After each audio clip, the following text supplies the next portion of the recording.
So, welcome to Texas. Good morning, good morning, good morning. In fact, it's probably already afternoon. The day's rushing past. Today is the end of the month, 28th of February or thereabouts. Thank God it's over. Best thing I can say about February.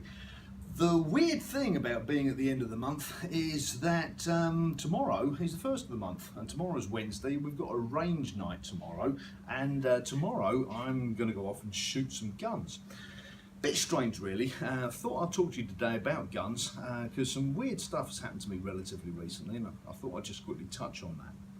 So last Friday, a fella came in, looks an awful lot like Superman, who happens to be one of Misty's family, cousin, and he bought a really good gun, a Glock 20 in 10mm, Gen 4, real good gun, really good gun.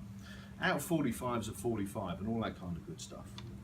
And it reminded me of some conversations that I kind of have with you in the past about what the best caliber is and whether 22 is the best caliber for you. And you know, if 22 is all you can get access to, then yeah, 22 is perfect. You know, that's better than nothing.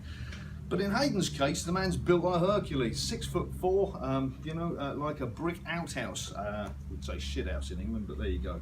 So a Glock 20 full size. On me, it looks like a small Second World War aircraft carrier stuck to the side of my hip. But on a guy who's the size of him, you know, a full size Glock, it just looks right, and it's the right size gun for him on a number of different levels.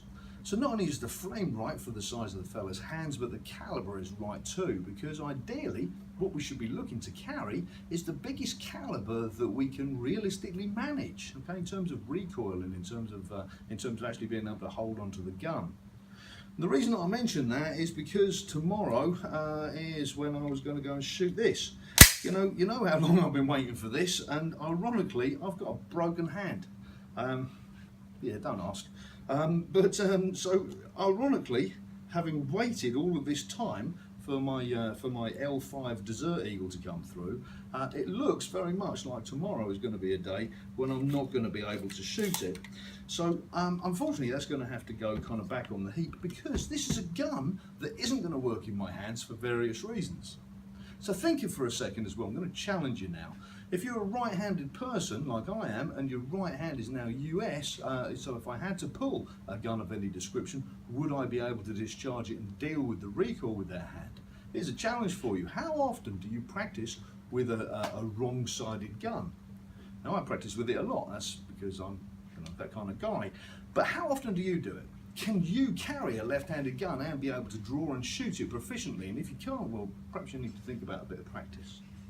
So, tomorrow night, range night, come practicing. I'm going to be shooting a variety of smaller caliber guns rather than the Desert Eagle I really want to shoot, including this one. It looks like a full-size 1911. The gun's clear. In fact, it's from German Sports Guns and it's a 22 caliber. Also from German Sports Guns, I'm going to be shooting this little Firefly. Again, it's a 22, really light. I'm not expecting there to be any recoil with the gun whatsoever, so I'm going to shoot that too with my broken hand. And lastly, I'm going to be shooting Ruger's fabulous LC380, one of the best-selling guns in America, and with good reason. So a nice light recoiling combo of guns for me to shoot while I sit and drool over those that are going to shoot the Desert Eagle tomorrow night. So, fancy a plink with us? Wednesday, 1st of March. Give us a call, 512-396-4860. Register for tomorrow night's plinking. I've been Rupert Ellis talking to you about my stupidness and my broken pinkies and having the biggest gun that you can realistically carry. Thanks very much for watching it. It's growing back. Yes, there it is. Thanks for watching. Thank you.